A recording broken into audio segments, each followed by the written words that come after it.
क्या आपने कभी सोचा है कि किसी परिवार का सातवां बेटा अगर वो भी सातवें बेटे की संतान हो तो उसमें कौन सी अद्भुत शक्तियां हो सकती हैं? क्या वो राक्षसों से लड़ सकता है? क्या वो अंधेरे की रानियों से टक्कर ले सकता है? तो चलिए आपको बताते हैं एक ऐसी हॉलीवुड फिल्म के बारे में जो रहस्य, जादू और युद्ध से भरी है, सेवेंथ सन। नमस्कार दोस्तों, मैं हूँ आपका होस्ट दोस्त शिवाय Suryavanshi. Fact number 1, seventh sun film कोई साधारण कहानी नहीं है। ये फिल्म बनी है जोसेफ डिलेनी की मशहूर किताब द स्पूक्स अप्रेंटिस पर। ये किताब असल में एक लंबी फैंटेसी बुक सीरीज का हिस्सा है जिसे कई देशों में द लास्ट अप्रेंटिस के नाम से जाना जाता है। जैसे भारत में रामायण और महाभारत पीढ़ियों से कहानी बनकर चलती रही, वैसे ही ये किताबें पश्चिम में बच्चों और बड़ों में बेहद लोकप्रिय हैं। पर जैसा अक्सर होता है, किताब से फिल्म बनती है तो कहानी थोड़ी मरोड़ दी जाती है। असल किताब में नायक एक 13 साल का लड़का है, लेकिन फिल्म में उसकी उम्र बढ़ा दी गई। कई पात्रों के नाम, उम्र और रिश्ते भी बदले गए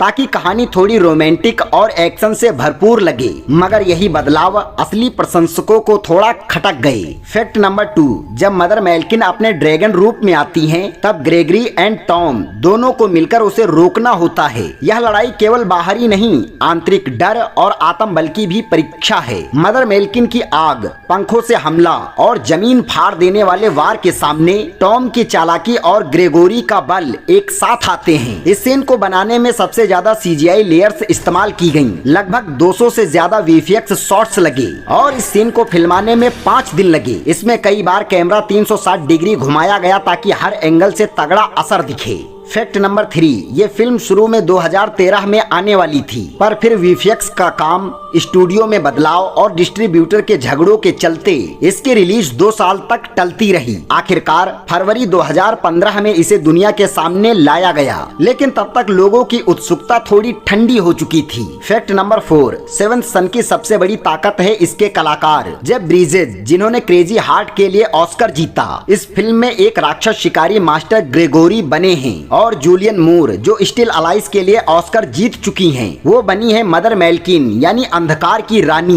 इन दोनों की टक्कर इस फिल्म का सबसे दमदार पहलू है। फैक्ट नंबर 5, शुरुआत में इस फिल्म के नायक के लिए सैम क्लेफलिन को चुना गया था, लेकिन कुछ कारणों से उन्होंने फिल्म छोड़ दी और फिर उनकी जगह आए बेन बार्न्स, जिन्हें आप क्रॉनिकल्स ऑफ नार्निया में भी देख चुके हैं। बेन ने अपने किरदार टॉम वार्ड को एक मासूम लेकिन बहादुर लड़के की तरह निभाया है। फैक्ट नंबर 6, फिल्म की खूबसूरत लोकेशंस असली हैं। जी हाँ, कनाडा और यूक्रेन की बर्फीली पहाड़ियाँ, पुराने महल और डरावने जंगल सब रियल की लोकेशंस हैं। हर फ्रेम में एक जादू का एहसास है, मानो आप किसी दूसरी दुनिया में चल रहे हों। फैक्ट नंबर 7, फिल्म में ड्रैगन, शेप शिफ्टिंग विचेज और जादुई लड़ाइयाँ वीएफएक्स से भरी पड़ी हैं, लेकिन जहाँ कहानी में जान होनी चाहिए थी वहीं थोड़ी कमी रह गई। लोगों ने इसके विजुअल को सराहा, लेकिन पटकथा और इमोशंस उतने गहरे नहीं थे। फैक्ट नंबर 8, इस फिल्म का बजट था करीब 100 मिलियन, लेकिन कमाई सिर्फ 114 मिलियन तक पहुंची, यानी मुनाफा बहुत ही कम हुआ।